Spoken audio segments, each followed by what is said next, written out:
안녕하세요. 카이스트 마미손입니다. 오늘은 차이나 전기차 ETF에 대해서 얘기해 보도록 하겠습니다. 자, 이것은 타이거 차이나 전기차 ETF의 주가 그래프입니다. 자, 상장 후 지난 10개월간 무려 78%나 상승을 했습니다. 그러면서 현재 수익률 1위의 ETF거든요. 하지만 조금 변동성이 좀 심하긴 합니다.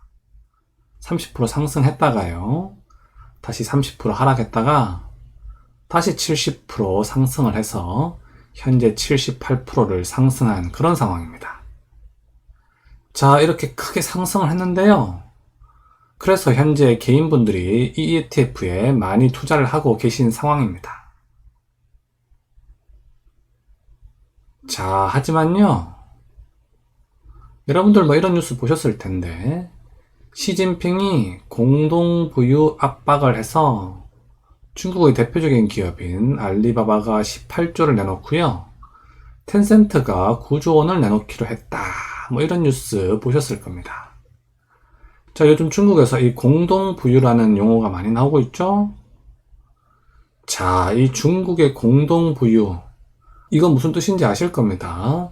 현재 중국의 빈부격차가 많이 벌어졌기 때문에 돈 많은 놈들 돈 좀 내놔라, 그런 얘기죠. 그리고 앞으로는 개인이나 기업이 너무 큰 돈을 벌지 못하도록 여러가지 제약이 가해질 것으로 전망이 됩니다. 그래서요, 앞으로는 중국에서 기업이 큰 돈을 벌기는 어렵다고 생각이 됩니다. 적어도 이 진핑이 형아가 집권하는 동안에는요, 기업이든 개인이든 큰 돈을 벌기는 어렵다고 판단이 됩니다. 그래서요, 전기차 관련 기업도 예외일 수는 없을 것으로 판단이 됩니다. 자, 중국 전기차 상황을 한번 보겠습니다. 자, 이 그림은요, 전기차 침투율을 나타낸 겁니다. 자, 이 전기차 침투율이라는 게 뭐냐면요, 지금 팔리고 있는 차 중에서 전기차 비율이 얼마나 되느냐, 그런 얘기입니다. 그런데요, 무려 올해 8월에 벌써 20.9%나 달성을 했습니다. 자, 이 말이 무슨 말이냐면요, 현재 중국에서 팔리고 있는 차 중에서 20%는 전기차라는 얘기입니다. 자, 올해 8월 중국에선 이미 전기차 침투율이 20%를 달성을 했습니다. 자, 이게요, 좋은 뉴스이긴 한데요, 자, 한편 가만히 한번 생각해 보시기 바랍니다. 눈치가 빠르신 분들은 알겠죠? 자, 전기차 침투율이 벌써 20% 달성했다. 이게 무슨 뜻인가요? 이제 산 정상이 얼마 남지 않았다, 그런 뜻이죠? 적어도 중국 내수시장에서는 이제 고점이 다가가고 있다, 그런 뜻입니다. 자, 이것은 타이거 차이나 전기차 구성 종목입니다. 여기서부터 이제 비중이 제일 많은 종목인데요, 비중이 제일 많은 종목이, 이거 제가 뭐라고 읽어야 될지 잘 모르겠는데, 간땡 리튬 회사입니다. 이 회사의 PR이 110에 달합니다. 이게 이제 비중 8%고요. 요 2등, 3등은 둘 다 ETF죠? 그래서 넘어가고요. 자, 세 번째가 그 중국의 유명한 전기차 업체인 비아디입니다. 이 비아디의 PR이요, 247이나 됩니다. 자, 참고로요, 테슬라의 PR은 398입니다. 그리고요, 우리의 자랑스러운 현대차는 PR이 고작 15입니다. 자, 이 비아디가요, 테슬라급이다 라고 우기시면 저는 할 말 없죠. 그런데요, 현대차는 15라는 사실에 한번 생각해 보시기 바랍니다. 자, 이 말은 무슨 말이냐면요, 타이거 차이나 전기차의 구성 종목들이 꽤 고평가다라는 사실을 말해주고 있습니다. 자, 다음 페이지 한번 보시겠습니다. 자, 이것은 세계 전기차 시장 점유율입니다. 2020년 상반기와 2021년 올해 상반기에 전기차 판매량 숫자를 나타내고 있습니다. 요 파란 게 이제 작년 상반기고요. 요 주황색이 올해 상반기입니다. 그 중에서 이제 빨간색은 이제 중국 업체들입니다. 자, 1등은 테슬라죠? 테슬라의 PER은 398입니다. 그리고요, 앞에 그 비아디 있죠? 이 비아디의 PER이요, 247입니다. 자, 그런데요, 우리의 현대는 PER이 이제 15밖에 안 되거든요. 자, 그런데요, 이 전기차 판매량을 자세히 보시면, 현대보다 요 비아디 판매량이 한 2배 됩니다. 자, 전기차를 한 2배 정도 더 파는데 PER이 이렇게 크게 차이가 난다고요?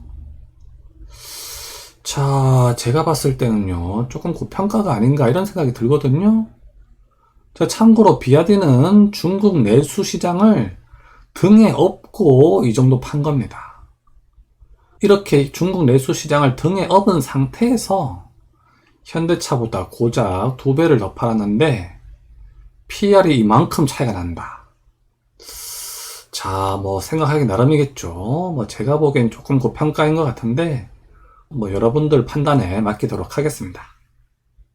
자, 그리고요, 제가 앞에서 한번 말씀드렸습니다만 중국 내수 시장은요, 이제 곧 성장의 고점에 와 있다고 생각이 듭니다. 그래서요, 중국 내수 시장을 등에 업은 중국 업체들의 성장률은 내년쯤부터는 조금 둔화될 것으로 전망이 됩니다. 자, 그리고 삼성전자의 판단을 한번 보겠습니다. 자, 얼마 전에 이런 뉴스 나왔죠? 더 오를 주식을 왜 팔았을까? 삼성전자의 속내, 이런 기사 제목이 나왔습니다.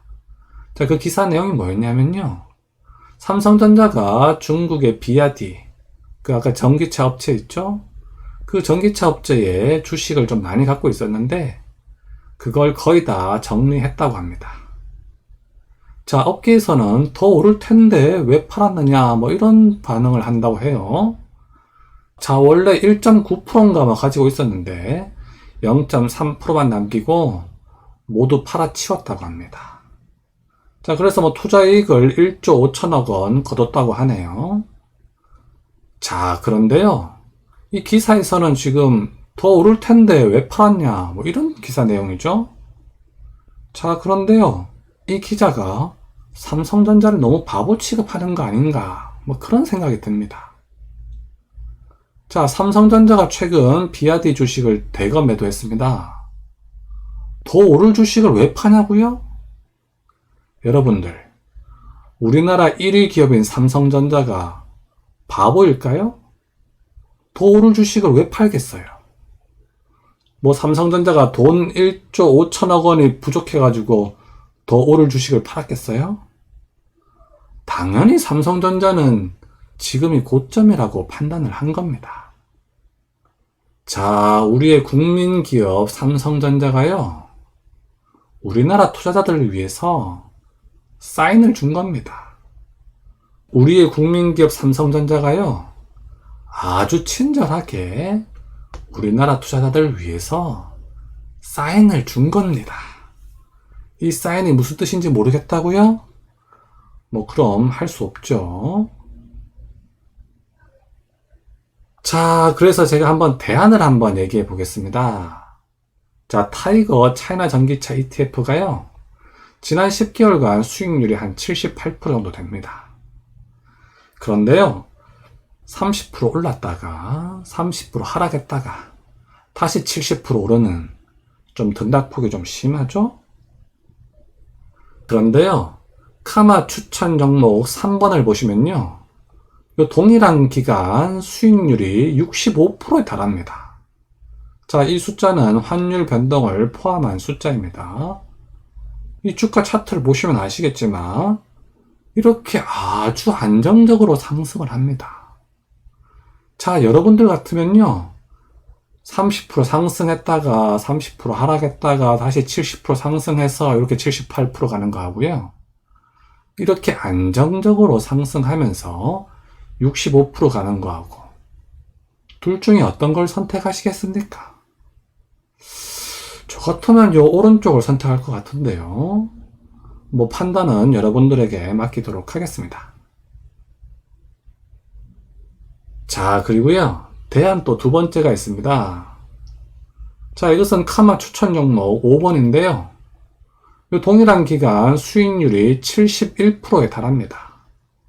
이것도 이제 환율 변동 포함한 값이고요. 자, 78%나 71%나 뭐 거의 차이 없죠? 하지만 여기는 30% 상승, 30% 하락, 78% 상승 뭐 이렇게 변동성이 심하고요. 요거는 나름 안정적으로 꾸준하게 상승하면서 71%입니다. 자, 여러분들 둘 중에 어떤 걸 선택하시겠습니까? 저라면 오른쪽을 선택할 것 같습니다. 자, 오늘 영상의 결론입니다. 우리가 ETF에 투자하는 이유는요, 안전하고 편안한 투자를 하기 위해서입니다. 그게 우리가 ETF에 투자하는 이유거든요. 자, 그런데요, 차이나 전기차 ETF 주주님들 편안하십니까? 다른 대안은 어떠신가요? 뭐 판단은 여러분들의 자유입니다. 자, 이것은 카마 경마대회 누적 수익률입니다. 이제 시작한 지 18일 됐고요. 자, 금요일 밤에 미국 증시가 많이 하락을 했습니다. 뭐 삼성전자 우까지 하락을 했네요. 그런데요, 국내에서 거래되는 미국 ETF들은 환율이 올라가면서 상승을 했습니다. 참 신기한 현상이죠? 자, 그래서요, 1등은 여전히 6번 MSCI가 달리고 있습니다. 누적 수익률 5.4%. 어제 미국 증시가 이렇게 크게 폭락을 했음에도 불구하고 5%대의 누적 수익률을 보여주고 있죠. 그리고요, 2등은 3번마가 그대로 유지하고 있습니다. 누적 수익률 2.71%를 달리고 있습니다. 그리고요, 3등은요, 요 8번마가 그대로 유지하고 있습니다. 누적 수익률 2.4%를 달리고 있네요. 자, 1등, 2등, 3등 이 순위가 바뀌질 않고 있습니다. 그렇죠? 자, 그리고요, 또 어제 좀 특이사항을 좀 말씀을 드리면 어제 알파벳이 상당히 큰 폭으로 하락을 했습니다. 자, 그 이유에 대해서는요, 제가 다음 페이지에서 좀 설명을 드리도록 하겠습니다. 자, 금요일 밤에 벌어진 일을 좀 설명드리겠습니다. 자, 금요일 밤에요, 뭐 애플 주주님들은 아시겠지만 애플 주가가 3%가 떨어졌습니다. 자, 그 왜 그런 거였냐면요, 미국 법원이 반독점 판결을 내렸습니다. 자, 이거 제가 예전에 한번 말씀드린 적이 있는데요, 얼마 전에 우리나라에서요, 세계 최초로 뭐 구글의 갑질 방지법 뭐 이러면서 구글과 애플의 인앱 결제를 막는 법안을 제출했습니다. 자, 이 비슷한 조치가요, 그 금요일 밤에 미국에서 있었습니다. 미국에서는 이제 법이 통과된 건 아니고요, 어떤 업체가 애플에게 소송을 걸었는데 그 소송에서 애플이 졌습니다. 그래서 이제 애플의 인앱 결제 강제 수수료에 대해서 미국 법원에 이제 제동을 걸었다고 할 수가 있겠습니다. 자, 이 내용이요, 애플만 해당되는 게 아니라 이제 알파벳도 해당이 되는 거거든요. 다만 애플은 현재 인앱 결제를 하고 있었고요, 구글 같은 경우는 이제 시행할 예정이었죠.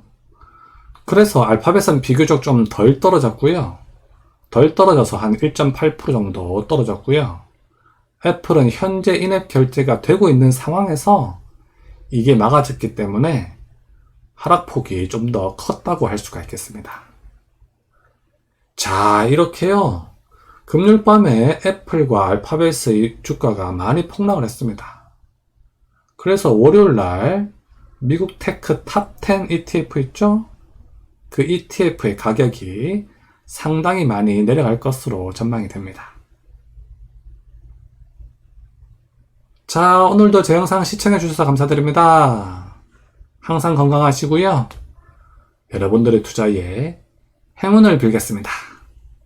그럼 다음 시간까지 안녕!